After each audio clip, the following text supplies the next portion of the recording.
আসসালামু আলাইকুম রহমতুল্লাহ। আল্লাহ পবিত্র কালামুল্লাহ শরীফে বলেছেন,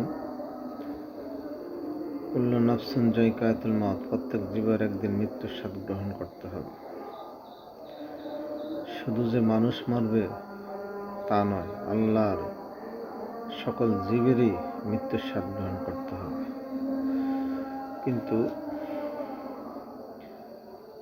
প্রত্যেক জীব মরবে, ঠিক আছে, কিন্তু মানুষও মরবে। প্রত্যেক জীবের বিচার হোক বা না হোক, জিন এবং মানুষের হিসাব হবে। তাই কেউ দুনিয়া থেকে চিরবিদায় নিয়ে চলে গেছে, এটা যথেষ্ট না। আমরা অনেকে বলি বাঘের মতো 2 দিন বাঁচব, সিংহের মতো গর্জন দিয়ে বাঁচব। আসলে এই কথাটা ঠিক না। আল্লাহ হায়াত যতদিন রাখছে ততদিন বাঁচতে হবে, যতই সুখে থাকুক আর যতই দুঃখে থাকুক, যতই আনন্দে থাকুক আর যতই বেদনায় থাকুক। হায়াত আল্লাহ যতক্ষণ রাখছে ততক্ষণই মানুষ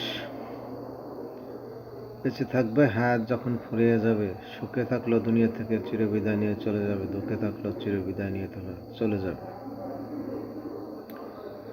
ইমানদার হলেও যেতে হবে, বেঈমানদার হলেও যেতে হবে। কিন্তু মৃত্যুর পরে আরও একটি জগৎ রয়েছে, যে জগতের যেই দিনের কোনো শেষ নেই, এবং সারা জীবনের কর্মের একটা হিসাব কঠিন হাসন বাদনে সবাইকে দিতে হবে। তাই সবাইকে ভাবতে হবে যে আমি বাঘের মতো, সিংহের মতো গর্জন দিয়ে বেঁচে থাকবো যেই কদিন বেঁচে থাকি, তারপরে কবরে চলে যাব না। কবরে আপনার এই হিসাব আসে। কবরে প্রত্যেকটি মানুষের হাসরের ময়দানে হিসাব নিকাশ হবে। কবরে আযাব রয়েছে, শাস্তির ব্যবস্থা রয়েছে, হাসরের ময়দানে বিচারের ব্যবস্থা রয়েছে। সেটা কোটি বছর পরে হোক আর 2 দিন পরে হোক। তাই বাঘের মতো বাঁচা, এই কথাটা সঠিক না। ইমানদার হয়ে যদি আপনি 2 দিন বাঁচেন তাহলে সেটা যুক্তিযুক্ত কথা, কিন্তু বাঘের মতো বাঁচা না। বাঘ তো হিংস্র প্রাণী, রক্ত মাংস খাওয়া প্রাণী।